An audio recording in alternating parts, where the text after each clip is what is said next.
Kisah seorang anak yang duka nestapa karena ibunya batuk.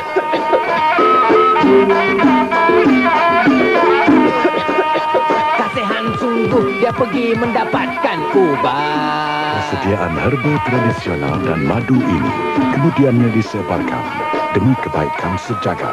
Ubat batuk cap ibu dan anak, kebaikan tradisional untuk batuk dan kahak.